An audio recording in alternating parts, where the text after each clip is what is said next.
দিদি আপনি ফোন করেছিলেন? হ্যাঁ সমীরন মালের আপনি কি ওনার স্ত্রী? আর এটা ওনার বাচ্চা? হ্যাঁ এটা আমাদের দুর্গাপুরের কোন কোয়ার্টারে আছে এটা আমরা? সিআরপিএফ জিসিতে আছি আমরা। জিসি? হ্যাঁ সিআরপিএফ সিআরপিএফ। আচ্ছা আচ্ছা, তো ওখানে আছে দাদা, উপরে আছে? হ্যাঁ উপরে আছে।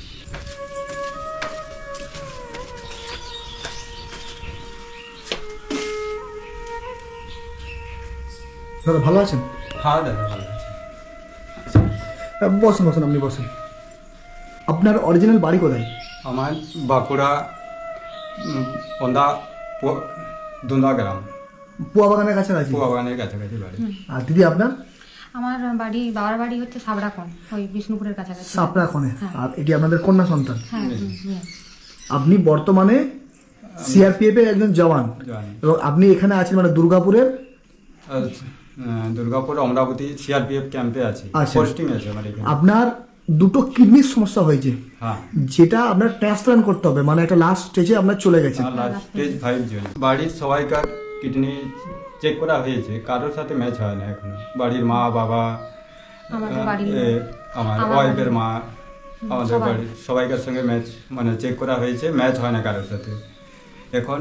আমরা তারপর মানে ভেবেছিলাম যে বাইরের ডোনার দিয়ে মানে ওটা করব ট্রান্সপ্লান্টটা, কিন্তু সব কিছু জোগাড়ও করেছিলাম, মানে বাইরের ডোনার আর সমস্ত কিছু জোগাড় করেছিলাম, কিন্তু টাকাও মানে মানে লোন নিয়েছিলাম যাতে করে নিজেরা মানে করাতে পারি, কিন্তু মানে এমন হয়েছে যে আমাদের বেতনটাই বন্ধ করে দিয়েছে।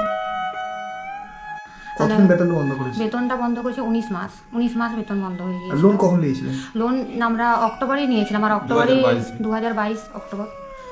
আর 2022 থেকেই আমার কিডনি খারাপ হয়ে গেছে। না, আমি শুনলাম যে আপনি এই অবস্থাতেও ডিউটি করছেন। হ্যাঁ ডিউটি এখন না করলে বেতন বন্ধ বেতন হয়ে বন্ধ যাচ্ছে। হয়ে যাচ্ছে আমাদের। মাসে 12টা করে ডায়ালিসিস নিতে হয়। এক মাসে 12টা ডায়ালিসিস? হ্যাঁ, কোথায় এখন হাতে নিচ্ছে? ফিস্টুলা আছে। আগে একটা এইখানে ছিল, এটা খারাপ হয়ে গেছে, বন্ধ হয়ে গেছে। এখন একটা এইখানে করিয়েছি এটা। কি নাম বাচ্চাটা? সম্প্রীতি মাল। সম্প্রীতি মাল। আর আপনার সমীরন মাল। আমার সঙ্গে আমি আপনাদের সবার কাছে অনুরোধ করছি, আমার মানে আমি যখন 3 মাসের অন্তঃসত্ত্বা, সেই তখন থেকেই আমি আমার স্বামীকে নিয়ে এত কষ্ট করছি।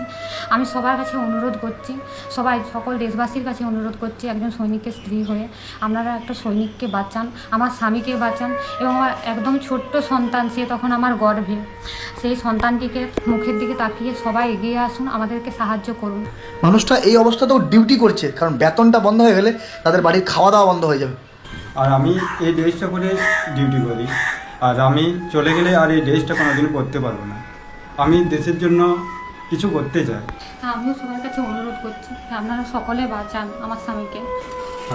আচ্ছা, এইগুলো আপনাদের চিকিৎসার কাগজ? চিকিৎসা আজ এটা আমি হসপিটালে যেয়ে আজ কালকা ডেটে রিপোর্ট করিয়েছিলাম, ব্লাড রিপোর্ট করিয়েছিলাম, আজ এই রিপোর্ট নিয়ে এলাম। আজকে আচ্ছা, রিপোর্ট করাতে হয় মানে প্রতি মাসে রিপোর্ট রক্তের রিপোর্ট করাতে হবে। কেমন কি কন্ডিশন আছে সেটা জানার জন্য আর কি। অনেক মানে এটা তো অনেক খরচ আর কি, প্রচুর খরচ, ওষুধ, ইঞ্জেকশন। কিডনির সমস্যা হলে সত্যিই প্রচুর খরচ। এটা আপনাদেরকে বলতে হবে না, এটা সবাই জানে অলরেডি, যে একটা কিডনির রুগী বাড়িতে থাকলে কতটা সমস্যা, এবং যে রোজগার করে তারই যদি এই সমস্যাটা হয় তাহলে আরোই তাদের বাড়িতে দুর্ভিক্ষ দেখা দেয়। সরকারকে ধন্যবাদ জানাবো যে এইখানে যে স্বাভাবিক যে মানুষগুলো থাকে কোয়ার্টারে, তাদের সঙ্গে আপনাকে থাকতে দিয়েছে, এবং এখন অবধি আপনি ডিউটিটা করতে পারছেন। তাহলে আপনাকে এতক্ষণ মানে আপনার অবস্থা একদমই খারাপ হয়ে যেত। সরকার থেকেও অনেক সাহায্য পেয়েছি আমরা, পেয়েছি বলতে সব কিছু, যে এই অবস্থায় ডিউটি করতে দিচ্ছে আমাকে, এটাই তো অনেক বড় সাহায্য। দুর্গাপুরের অমরাবতী কোয়ার্টারে ওনারা আছে, তো দাদার কিডনির যে সমস্যাটা হয়েছে ডকুমেন্টস আমাকে দেখালেন। এটা আমাকে দেখায়নি, এটা তোমাদেরকে দেখালো ডকুমেন্ট, যাতে তোমরা বিশ্বাস করো এবং এই ফ্যামিলির পাশে দাঁড়াতে পারো। তো তোমাদের কাছে হাত জোড় করে অনুরোধ করবো, 25 লক্ষ টাকা প্রয়োজন। 25 লক্ষ টাকা তোমরা যদি এই ফ্যামিলিটাকে দিতে পারো, কী করে দেবো? আমরা একজন দেবো না, কখনো নয়, একজন দুজন করে যদি 1 টাকা 2 টাকা করে আমরা ডোনেট করি এই ফ্যামিলিটাকে। আচ্ছা, বাচ্চাটাকে একটু নিয়ে আসেন আপনি। দাদা যদি চলে যায় তাহলে ওনার মা বাবা আছে, ওয়াইফ আছে, ছোট্ট একটি বাচ্চা আছে। যখন আপনার এই সমস্যাটা দেখা দিয়েছিল তখন এই বাচ্চাটা আপনার পেটে ছিল বললেন? 3 মাসের, তখন 3 মাসের বয়স। অন্তঃসত্ত্বা আর কি, সেই সময়। সবই দেখলে, তোমাদের কাছে রিকোয়েস্ট করবো, তোমরা যদি তোমাদের একদিনের খরচা বন্ধ করো, কারো 10 টাকা খরচা একদিনে, কারো 50 টাকা, কারো 1000 টাকা, কারো 2000 টাকা, কারো 10,000 টাকা একদিনের খরচা, তো তোমরা সবাই যদি 10 টাকা করে এনাকে দাও, এত হাজার মানুষ আছে আমাদের ভারতবর্ষে, 25 লক্ষ টাকা তোমাদের কাছে কিছুই নয়। যারা সাহায্য করতে পারবে না তাদেরকে অনুরোধ করবো, তোমরা ভিডিওটা একটু শেয়ার করো। তোমরা ভিডিওটা শেয়ার করলে যে দিতে পারবে টাকাটা, যার প্যাকেটে টাকা আছে, তার কাছে হয়তো ভিডিওটা পৌঁছালো, সে হয়তো 10 টাকা দিল। তো তোমরা সাহায্য তো অবশ্যই করবে, যদি না পারো তাহলে অনুরোধ করবো যে ভিডিওটা একটু শেয়ার করো।